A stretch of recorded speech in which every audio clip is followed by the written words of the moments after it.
Hi there, welcome to Appy Chips YouTube channel. I am Ambajan and today we will learn how to install this app on Mac using Homebrew, which is also popularly known as simply Brew. But before we get started, let me answer some frequently asked questions first.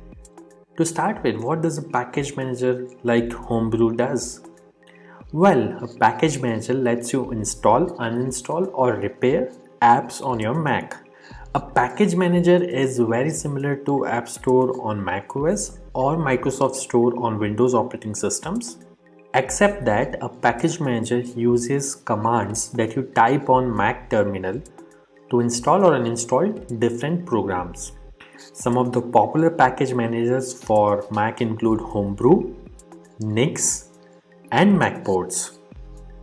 And if you are coming from a Linux background, you will feel at home with Homebrew, especially if you have used package managers like apt, pacman, yum, etc.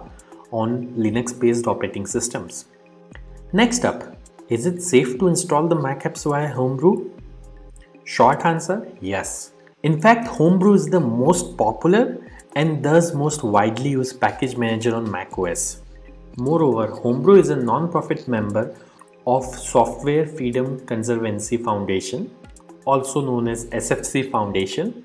Many other open source projects like Git, BusyBox, Samba, Wine are all part of this Software Freedom Conservancy organization. Also, you might be surprised to know that Homebrew is the most forked project on GitHub and it has the largest number of contributors on its GitHub repository. Many devs at organizations like Google, Apple, Dropbox, Stripe, etc. use Homebrew to set up different development environments on their MacBooks and iMacs. Next question. Can you use Homebrew to install programs on Apple Silicon or more popularly known as M1 MacBooks? Again, yes. Starting version 3.0 of Brew, Apple Silicon is now supported on Homebrew. In fact, Homebrew also supports programs that are at the moment only supported via Rosetta 2 on Apple Silicon. Now that I have answered your questions on safety and compatibility of Homebrew, let's get to the installation process. Before we can install anything using Brew, we need to install the package manager itself, that is Homebrew, on your Mac. So let's see now how can we install Brew on Mac. Let me open my Mac here. First, you need to press Command and space on your keyboard. This will open Spotlight Search on your Mac. And then you have to type terminal.app. You will see this terminal app. Simply double click on it to open terminal. Let me maximize this terminal window. Now we need to copy paste the command to install Homebrew from the Brew website. So open your web browser and simply go to the website brew.sh. Once you are on the website, you will see this section called Install Homebrew, which has a command that you can simply copy by clicking on this button over here. Once it is copied, you have to go back to terminal, right click, paste. Now that the command is copy paste over onto this terminal, press enter. This will start Brew installation. Now it is prompting me to enter my user's password on Mac. I am going to type the password now, but it won't be visible on your terminal. Once you have entered the password, simply press enter, and if the password is correct, the script will continue. Now it is saying press return to continue the installation. I'll press enter here, and this will start the installation of Homebrew on my Mac. Let's wait for this to finish. As this message here says, installation successful. So that's it. Brew is successfully installed on your Mac now. Now before we proceed, I would like to highlight that Brew collects anonymous usage data via Google Analytics. As you can see on this page, if you want to opt out, you can simply run this command brew analytics off and press enter, which simply disables the anonymous usage data collection on your Mac. Now let's update the package database locally by pulling the metadata of the latest packages on a local map from the central brew repository. This should typically take less than a minute to complete depending on your internet connection speed. To do so, simply type the command brew update and press enter.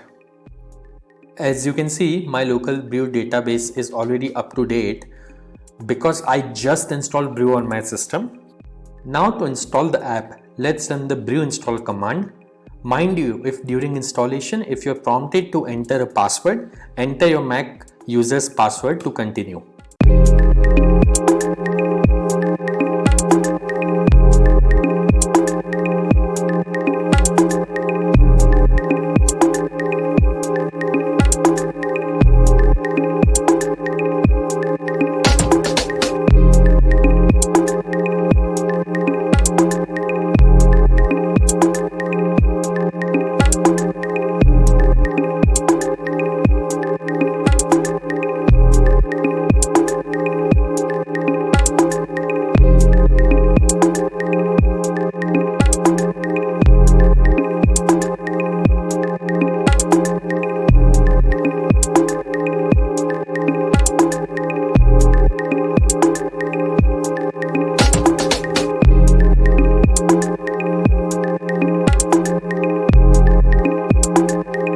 That's it. The installation was successful.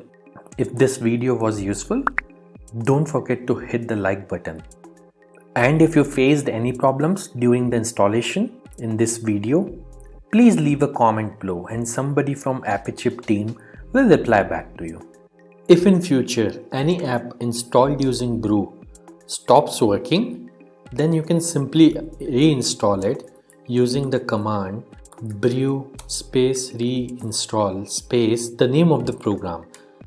For example, I'll try to reinstall this program called Hello, which is already installed on my system.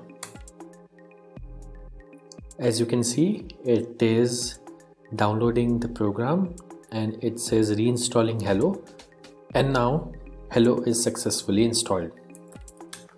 And if you want to uninstall any app installed using brew, simply run brew space uninstall space the name of the program. In this case, I will try to uninstall the program Hello, which is already installed on my system. As you can see, within a few seconds, it says the program is successfully uninstalled. Also, over time, brew might end up consuming disk space on your Mac as it keeps installers of the programs that you had installed on your hard disk in a cache directory. So you can use the brew space cleanup command once every 6 to 12 months to free up some space on your Mac. This command removes app installers and older versions of the packages only. It would not uninstall any of the apps that you have installed. As you can see, brew cleanup was successfully run on my system. So do subscribe to our channel as we have tutorials for installation of over 9,000 programs on Mac, which will come handy. If you need to install other apps on Mac in future, chances are that we have got it covered already.